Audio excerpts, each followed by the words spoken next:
Good day po mga kanegosyo. Isang magandang business na naman po ang vlog natin ngayon. Ito po ay isang print shop. Ang RG Printtech. Digital printing po ito na pag-aari ni Sir Marlon. Isang successful businessman po sa larangan ng printing, ng digital printing. Bibigyan po tayo ng mga tips ni Sir Marlon kung paano niya napalaki ang kanyang business na nagsimula lang sa maliit na print shop at ngayon ay isang malaking digital printing na. Kasama po natin ngayon si Sir Marlon, ang owner po ng isang print shop. Good morning po. Good morning po. Good morning.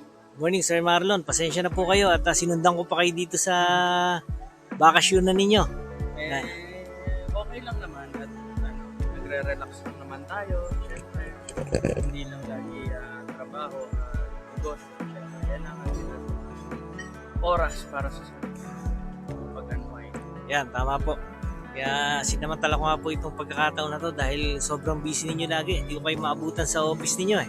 Loaded po lagi ang shop ninyo na Sir Marlon. Pasensya na. Kailangan kasi talaga for family, for the future. Po.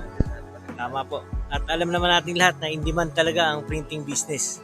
Yes, in demand siya ngayon, lalo na kasi kailangan advertisement, kailangan masyado na tayong pumapasok sa isang makabagong mundo na full of technology na talagang nakabase lahat sa nakikita. Yan, tama po. Okay, Sir Marlon, gaano na po katagal ang business ninyo?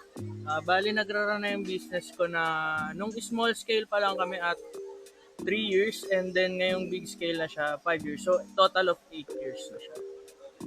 Okay. Medyo matagal na po pala, no? Matagal na Matagal talaga. na. So, marami na din kayong mga nakapag-establish na rin kayo ng mga customers ninyo. Yes. Regular. Kasi nag-umpisa ako ng maaga sa buhay. Nag-umpisa ako, first work ko kasi is kusinero ako. So, inunti-unti ko.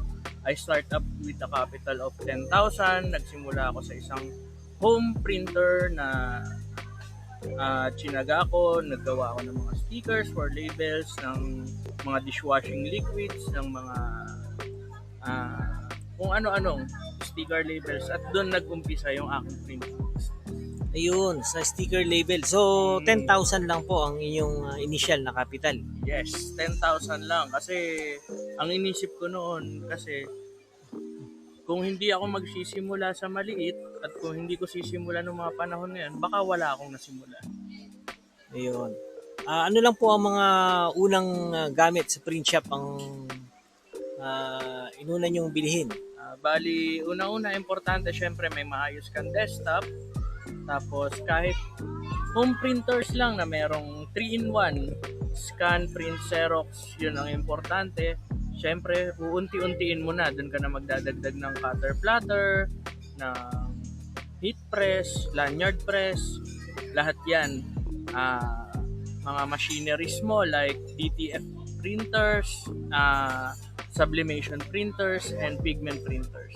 Ayun, so may sublimation din po pala kayo, Sir Yes Marlon. po, meron po. Kompleto na po pala, no? Yes po, kompleto po tayo. Meron po tayong DTF, meron po tayong DTP, kahit yung luman-luma na po natin na silk screen, meron din po tayo at meron din po tayo.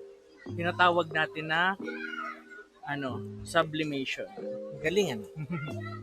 Nung nag-start po kayo, Sir Marlon, mga ilan lang po ang staff ninyo? Bali nung una, tsinaga namin ng asawa ko na kami lang muna yung gumagawa ng mga projects, and then minsan swinerte kami, eleksyon. We've done 500,000 pieces of sublimated printed t-shirts of Manny Pacquiao, Senator Manny Pacquiao. Wow, galing, ah. Yan po palang magandang timing, ano? Lalo Siyempre, na ngayon. tatimingan mo talaga, lalo na ngayon, naghahanda na ulit kami for elections of 2025. Opo, may local election yata tayo ngayon. Yes po, handa kaming makipag-bidding, affordable, quality, nandyan po lahat yan. Yan pala ang maganda sa printing business, no? May jackpot pala dito, Sir Marlon. Yes, lalo na pag talagang magaling ka, desidido ka, at buo yung loob mo sumugal. Kasi yung trabaho, nandyan na yan. Tatrabahuhin mo na lang talaga. Okay. So, paano po? Sino po ang nagdi-design, Sir Marlon? Bali, yun din kaya ako nag-umpisa ng printing business kasi mahilig akong mag-design. Yun. Hobby nyo pala yan. Yes, hobby ko ang graphic designing. Talagang ano ko siya. Kaya nakapag-umpisa rin ako ng printing business.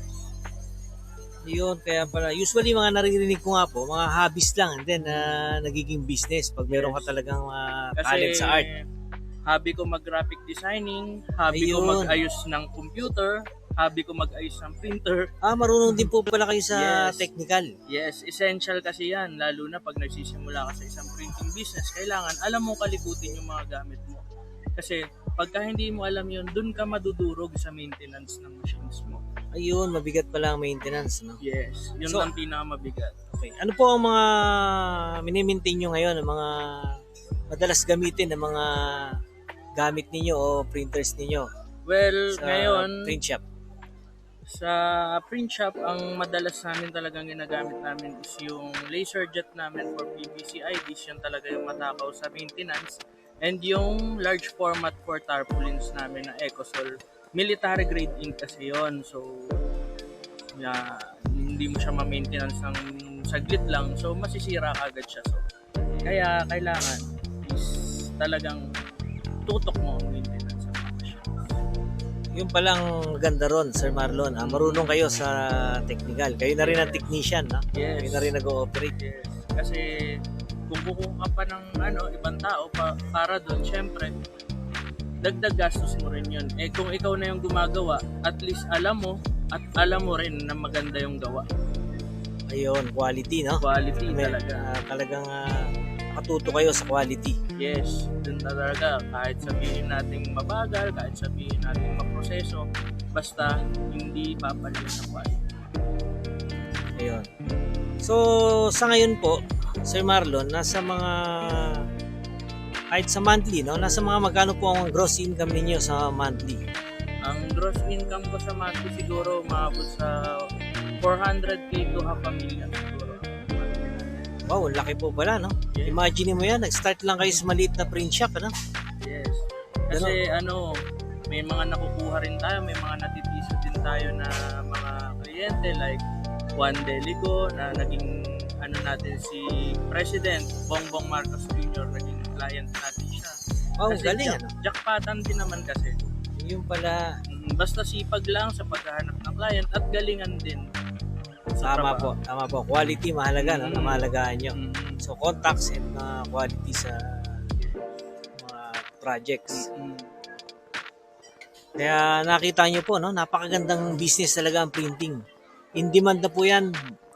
Sa ngayon, madaming makukuhang clients, projects. I-start ka lang pala sa maliit na print shop at ngayon ay malaking print shop na ang minamanage ni Sir Marlon. Sir Marlon, ano po ang may advice ninyo sa mga kababayan natin na nagpaplano ng ganitong business na print shop? Pag naisip mo, simulan mo. Bata ka, may edad ka na, may pera ka o wala. Lakasan lang ng loob. Yun ang pinakamagandang puhunan. Ayun, talagang mahalaga po yung lakas ng loob, Sir Marlon, no? Kasi kung hindi mo susubukan, talagang wala. Nandyan ka lang habang buhay hanggang sa paano na kaya. Paano kaya kung gano'n. At least, subukan mo. Makikita mo naman. Tulad ni Sir Marlon, talagang nagsimula lang sa 10,000 no, na kapital. Pero ngayon, ang laki na ng kanyang business. Kaya magandang example po ito. Ipopost ko rin po ang contact number ni Sir Marlon para matry niyo po ang kanyang mga services. Para kung kailangan niyo po ng printing services, pwede po kayong kumontak kay Sir Marlon. So Sir Marlon, thank you so much po sa time ninyo at sinundan ko pa kayo dito habang nagre-relax kayo. Okay lang yun. Sige, salamat din. Okay, maraming salamat po Sir Marlon. Sige po, enjoy lang po kayo sa inyong bakasyon. Enjoy din. Salamat. Thank you po.